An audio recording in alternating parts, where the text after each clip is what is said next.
I qui també ha tingut vacances i està per així ja és un amic d'esta casa i d'este programa, un gran amic, que és Carles Hernández Coscollà. Bona vesprada i benvingut. Bona vesprada, què tal? Què tal les vacances? Te tinc que preguntar també. No, molt bé, també. Pues passejant també, mirant altres llocs d'Europa i tornant hacia València a esquadrinyar també barris i els barris especial del que anem a parlar avui, no? Bo, de fet, estàvem este matí tu i jo parlant per el telèfon, per el mòbil, m'has fet ahí un resum de tot de lo que anem a parlar, que m'ha paregut molt interessant i que en realitat anem a parlar d'un monstre que n'hi ha en València, com m'has dit tu a mi, que és el Port de València. Monstre en quant a tamany, no en quant a negatiu, no? A mi m'encanta el Port de València, ho tinc que dir. Sí. Però anem a parlar de l'ampliació del Port de València. Clar. Sí, és que és un barri. En el fons, si tu mires el mapa de València, pots considerar el port com un barri més. I aleshores, clar, és tan gran que pareix quasi un districte que podríem considerar-ho, clar, el que tu has dit, no? Un monstre de gran de tamany, però al mateix temps també està bé la paraula monstre perquè és també per desconegut. Jo crec que la majoria de gent que vivim a València desconeguem què passa en el port.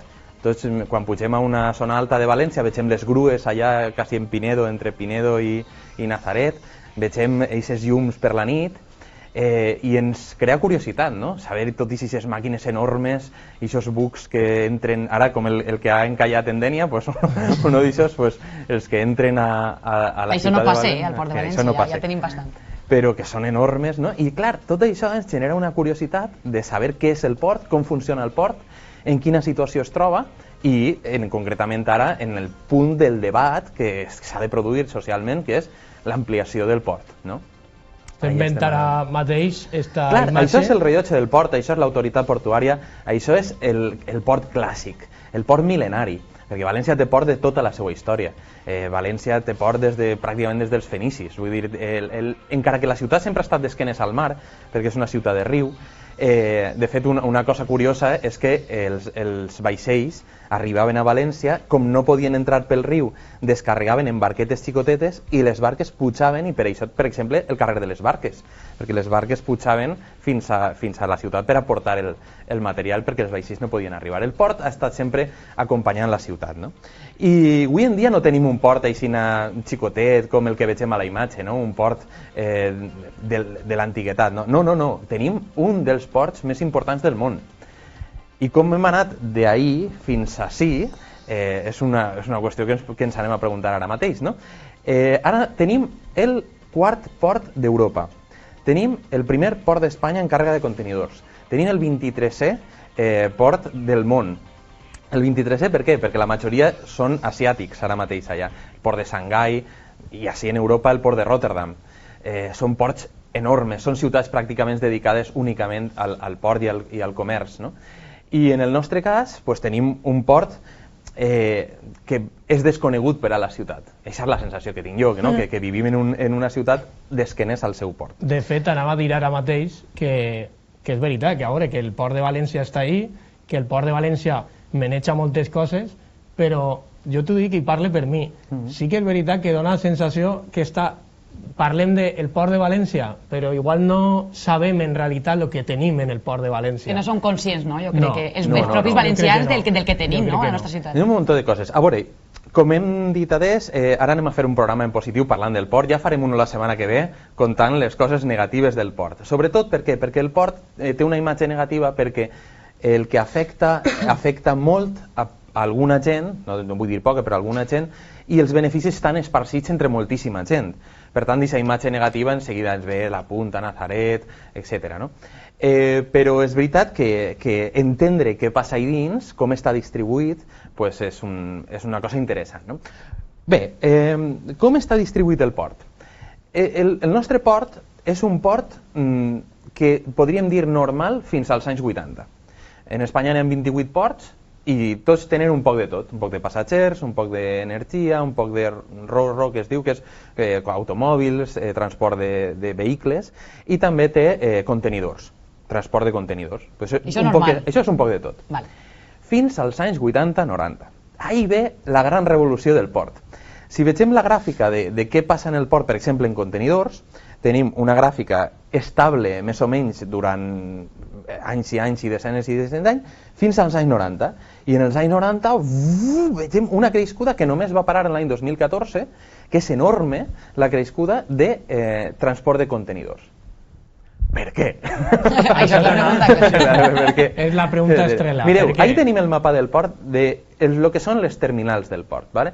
Evidentment tenim terminals de creuers, que tenim en aquest cas Transmediterrània, Baleària, però sobretot tenim, mireu, aquesta part grogueta està dedicada als cotxes. Ahir, per exemple, la part de baix la té la Ford i és on la Ford envia els cotxes en buques. No? La part de dalt també a Jeeps, etc. La part roja que n'hi ha baix és la més interessant de la que anem a parlar ara. Això és el moll Príncep Felip. Ahir, a banda del Club Nàutic, està el que es va produir als anys 90. Als anys 90 només teníem el port de la part de dalt. Vegeu? El port que és el groguet i la part roja que està més a l'esquerra. I després tota la part roja que està més cap a la dreta de les seues imatges és l'ampliació que es va produir als anys 90. Es va fer una aposta de duplicar el port. En només 10 anys varen passar de tindre uns 2 milions de contenidors, ara l'any passat arribar a 5 milions a l'any de contenidors. Toquem a un contenidor per valenciana per any, que se transporta des del port. No? Clar, 5 milions de contenidors, que són tonellades i tonellades de material. No? El canvi en realitat és radical, és una barbaritat. L'aposta és diversa, perquè a l'any 88 se fa l'accés, se culmina l'accés a aquesta zona del port. Després, a l'any 94, MSC, que és una de les grans navieres, no? Compra aquesta terminal, dinamitza aquesta terminal, n'hi ha una aposta decidida per el port de tots els governs en aquest espai de temps, i per tant se culmina una obra que és la duplicació del port en els anys 90. O sigui, d'un port passem al doble. No? I després això se concentra en aquesta part sur, que és el Príncep Felip, que es fa en 35.000 milions de pessetes del moment. 35.000 milions de pessetes, que per aquell moment hauria ser una pasta increïble, no? Ara també, no? Però imaginem. Bé, la pregunta és, i què volem fer ara? Pues duplicar el que ja tenim. O sigui, el doble del que estem veient en la fotografia, no? El doble del que estem veient en les pantalles. I per a on? Clar, per el nord. Diuen que és l'última ampliació possible a València. Val? Esta és l'ampliació. Què es vol fer? Vegeu com és pràcticament el doble? O sigui, vegeu el port i el que se vol fer pràcticament és una terminal enorme en la zona nord. Per entendre's, davant de lo que és la Marina de València ara. La Marina Real davant tindria tota aquesta ampliació. Bé, primera pregunta. Com es fa una ampliació així de gran del port? No? El primer que es fa és el que es diu un abric. Un abric és la línia. Vegeu que ara està construïda la línia, i això està evidentment en ordinador, el que diu nova terminal del port de contenedores, però està una línia ja construïda. Això està construït des de 2012, aquesta línia, no? De l'ampliació nord del port de València.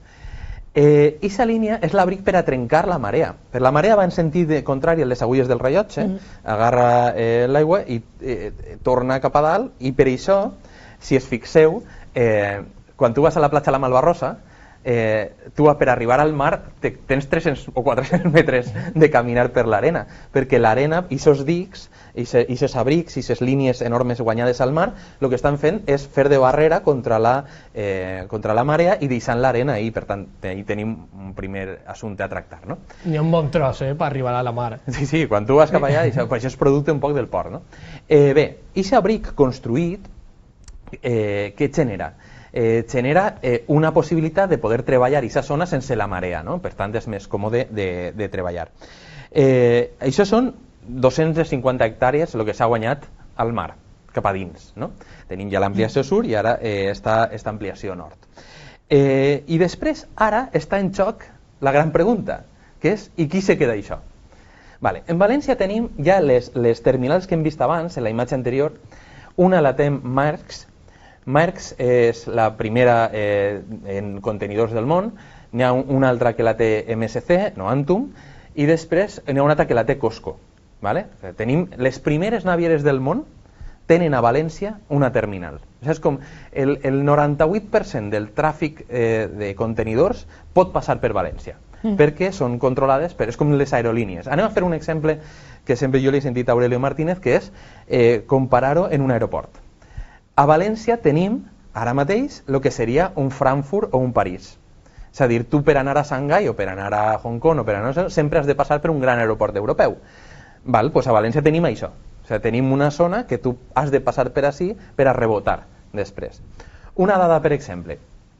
El 45% de lo que fa el Port de València en quant a contenidors és importació i exportació. Tu tens una empresa de calcer en l'Alcúdia i tu exportes a través del Port de València o importes material. Però el 55% és transbordo. Deixen un contenidor i l'agarra un altre i se l'emporta. Això no n'hi ha un benefici molt gran per a la ciutat, però bueno, és un benefici simplement per al port que fa aquesta gestió. N'hi ha d'agarrar un contenidor, deixar-lo ahí i transportar-lo, pues, si vens al nord d'Àfrica, pues, si ve un altre això. No? Així estem, en aquesta situació, en voler ampliar el port cap al nord, aquestes 250 hectàrees guanyades al mar, i aquesta nova terminal que duplicarà els contenidors que van arribar al... Això anava a preguntar-te, perquè estem dient de l'ampliació amb l'antiga ampliació, no sé quan has dit que es duplicava també, no sé quantes... Dels anys 80 tenim capacitat tenia uns 2 milions de contenidors. I ara? Ara hem arribat a 5 milions, i en l'ampliació podríem arribar a 10 milions de contenidors a l'any. Clar, 10 milions de contenidors són molts contenidors. 10 milions de contenidors. Clar, són molts contenidors, no? Bé, tot això necessita també d'infraestructures afegides per a que això puga funcionar. Perquè, clar, tenim un problema gran. Estava comentant este matí a l'Alo que un dels elements històrics que ha condicionat el port és que el port està al sud de la ciutat. Si tenim el port al sud de la ciutat, vol dir que per anar al nord tu has d'agarrar un camió i ir des de Pinedo, esperem que tot el món ho entenga, no? I donar tota la volta per bypass i arribar fins a uns 40 quilòmetres. Què tu fas? Mentre si tu tingueres el port al nord i iries directament cap a Europa sense possibilitat de rodejar València. Aquest és el gran problema que té el port. L'accés ferroviari i l'accés de carretera cap al nord, l'eixida nord. N'hi tinc que l'autoritat portuària és no només València, és Sagunt, Gandia i València. Per tant, l'interès de València és anar a poc espentant el port cap al nord, per a que el Sagunt s'amplie més, per a tindre el Parc Sagunt, que és el que té el tant per a deixar els contenidors, etc. Què necessita el port o què vol el port per ampliar-se? Un túnel, per arribar des del port actual fins a Port Sa Playa, directament, sense rodejar la ciutat. Això te tinc que dir que és el que a mi més me deixa... Bueno, és que és un dels grans debats. No, clar. Un dels grans debats ara mateix és i per on passa el túnel. Clar, això conta. Este últim m'ho estaves contant. Sí, bueno, clar. Ho pensava i dic, és que això com pot ser? N'hi ha 3 alternatives, diguem-ne. Factibles. A veure, depèn a qui li preguntes. Depèn a qui li preguntes, n'hi ha més favorables d'una, més favorables de l'altra, interessos en una, interessos en l'altra. Per entendre-nos, 2 per mar i una per terra. La de l'aire encara no s'ha desenvolupat. 2 per mar i una per terra. La de terra és molt senzilla. És obrir un túnel des del port fins a Port Sa Playa, atravessant el que seria pues això, Serreria, el que ja està fet més o menys, o sigui, el que està fet. Quan vas en tren que passes per el túnel de Serreria, pues més o menys per ahí entraria un túnel directament subterrani que encadenaria el port en l'eixida en Port Sa Playa i ja està. Això causaria molts problemes als veïns, perquè això és una obra al voltant, no sé si el cost total està al voltant dels 2.000 milions d'euros per a fer tot el que seria aquest. Bueno, hi ha qui parla d'entre 500 i 2.000. També, clar, sempre són centenars i milers de milions d'euros. No? Bé, aquesta és una opció. Ara anem a les opcions del mar. L'opció del mar primera és un túnel, que és la que el president de la Generalitat va dir en roda de premsa, un túnel submarí que connectaria des del port fins a Port Sa Playa per dins del mar. O sigui, tu faries un túnel, un canó, que això hi ha un exemple entre Alemanya i Dinamarca, un altre exemple conegut també és el del Canal de la Manxa, no? Allà entre França i Gran Bretanya també està connectat per un túnel submarí. No? Pues tu connectaries per dins del mar. Part bona, no afecta als veïns. Part negativa, per dins del mar. Això, fer un túnel per dins del mar té la seva gràcia, no? Home, jo que no tinc ni idea, me plantejo de com se fa això, per favor. Clar, no? És una obra d'enginyeria també que costarà molt diner. No? Hi ha una tercera opció pel mar, que és per dalt del mar. que és tu poses uns pilars enormes i a 35 metres del mar, enfront de la Malvarrosa, tu veuries una autopista passant que passa a 35 metres, il·luminada, no? I un pont que connectaria el port en Port Playa. I això són les tres opcions que té damunt la taula, que s'han plantejat per a donar eixida a aquesta mega demanda que té el port davant de la seva ampliació. Que la fes un problema. És un problemón. ¿Vale? I és un dels grans debats de la dècada que s'ha de plantejar València. La major inversió que va tindre València en esta dècada no serà ni en el València Club de Futbol ni en Mercadona ni res, serà en el Port de València. No? Serà la major inversió de la dècada si es fa aquesta inversió de l'ampliació nord, que són al voltant, MSC parlava de 1.186 milions d'euros. Una inversió. Clar, això crea dubtes, crea tensions, és com per plantejar-se-ho, no? Si fa unes vacances ja decidisses on anirem i te quedes pensant, imagineu una inversió de 1.100 milions d'euros. Tinc que dir-te que l'opció de la Malvarrosa, de l'autovia per passar per damunt del mar, m'estic imaginant ara mateix en la Malvarrosa que vaig a la platja i se te cau un camió, no? I estic en un paisatge un poc ahí dantesc, no? Seria algo clar, com molt tot curiós. això és tan increïble i tan gran i estem parlant de bucs que, per exemple, són enormes, no? Poden tindre 400 metres. Per cert, un dels conflictes que té aquesta entrada al mar per a l'ampliació nord és que diuen que potser no estiga preparada per als nous bucs que venen, que mesuren més de 400 metres, uns 450 metres de vaixell. Entrant, clar, no té espai per a maniobrar i haurien de replantejar-se si s'ha d'ampliar això.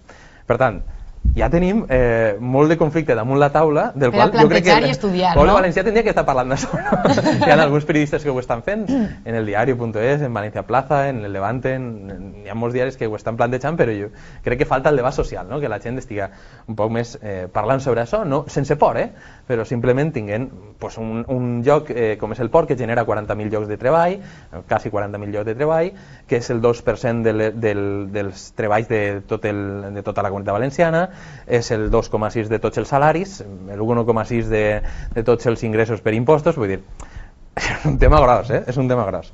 Bé, Aurelio Martínez és ara mateixa el cap de l'autoritat portuària.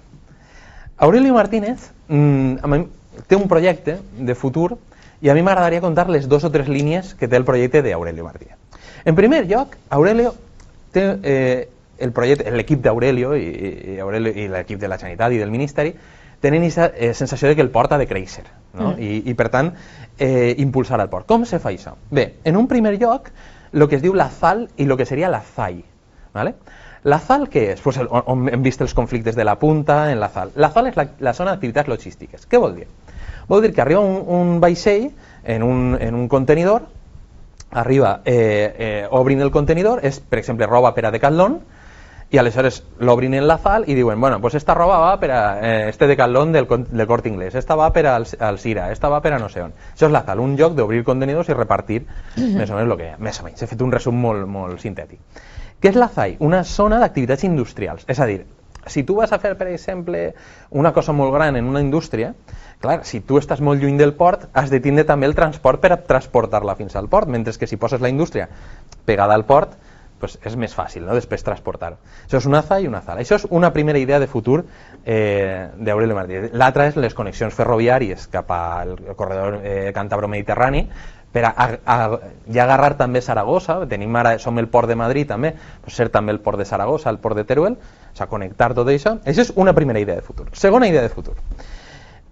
Tindre una compensació a la ciutat, fer la ciutat esportiva del Llevant, fer un parc per a Nazaret, regenerar Nazaret, un poc de compensació i ser eficient energèticament. I això és, diguem-ne, he descrit, més o menys molt ràpid, en 30 segons, un minut, el que seria el pla de futur del que planteja l'autoritat portuària de València. Evidentment, Aurelio Martínez és un nom, José Luis Ábalos, ministre de Fomento, és un altre nom, Joan Ribó, alcalde de València, és un altre nom, Ximo Puig, president de la Generalitat, Arcadi Espanya, conseller d'Infraestructures, és un altre nom, que entre els distints equips i els distints projectes són els que ara tindran que veure quin accés se fa al port, com se fa l'ampliació, quan se fa l'ampliació, quins conflictes genera, tot això que parlarem més en el segon programa. Vale. M'agradaria resumir tot això, i tot això que vos he contat, Per què? Això per què vos ho he contat. Ara va lo bo, no? Ara va Va de bo. l'essència de per què està passant això al Port de València. Bé, això està passant, m'agradaria fer un xicotet context històric. El context històric és que recordem que quan hem estudiat el segle XV, el segle de València era la ciutat de la seda i la ruta de la seda. No? Tenim, per tant, una connexió ja històrica en Àsia, no? I la seda, i saps que fas programes de falles, tots els vestits de falles venen d'ahir, de la cultura de Belluters. Belluters, el barri de Belluters vol dir això, és on hi havia 4.000 telers en la ciutat de València, la llotja no s'entén sense això, i per tant ahir s'establí un segle d'esplendor connectant Àsia amb València. No? Vale, molt bé. Tornem un poc a aquesta idea, ara mateix. Què està passant? Que si tu entres en un buc enorme, un vaixell enorme, per el canal de Suez, per el costat de l'Orient Pròxim, Egipte, per allà, entres per ací. Quin és el primer port que trobes a Espanya? El primer port que trobes entrant pel Mediterrani és València, perquè si no has de fer 350 quilòmetres més cap al nord fins a arribar a Barcelona. Per tant, és el port més gran que trobes. Què som? Som el port de Xina. Som el port de Xina ara mateix. Quan comença a créixer, quan comença a créixer Xina és volem estar connectats en la nova economia que es generarà en el món asiàtic. Pues la forma de connectar-se és aprofitant d'aquesta oportunitat que ens dona estratègicament ser el port de mercaderies que està connectant Xina en Europa pràcticament, no? Sumant Itàlia i tal. Clar, tenim 1.000 línies, 1.000 possibilitats de línies ara mateix al port de València, però clar, ara s'estableix una alternativa, que diu per què no se va a Xina en tren, i se deixem de tontaes, no? Un tren pot dur, per exemple, 100 contenidors. Un buc pot arribar a 21.000 contenidors. Cada vegada que un vaixell d'estos... Quasi que la diferència és ben grossa, no? Porta 21.000 contenidors. Per tant, tu hauries de portar 200 i pico trens des de Xina a Europa per cada vaixell que pots portar, no? Per tant, ahir la diferència està clara. Molts debats queden oberts per al següent programa. Ampliació sí, ampliació no, què li passa a Nazaret, què li passa a la Punta, què li passa a l'Albufera, com està el conflicte ara mateix entre les empreses, com està el conflicte entre els distints estaments de les institucions, i també animar a la gent, ja que ens està escoltant algú, a que pense sobre això i s'informe i llegeixi un poquet, perquè és un dels temes que més ens afectarà als valencians per a bé i en els seus costos, si els arriba a tindre. Serà interessant, aquesta segona part intentarem. Intentarem. Bueno, quedem ja pel dilluns que ve, Pel dilluns que ve farem una altra traca de barris, parlant d'aquest barri tan estrany de 40.000 llocs de treball que el tenim allà al costat de Nazaret, que es diu el Port de València. Molt bé, Carles, moltíssimes gràcies. A vosaltres. Ens veiem el dilluns que ve. Gràcies.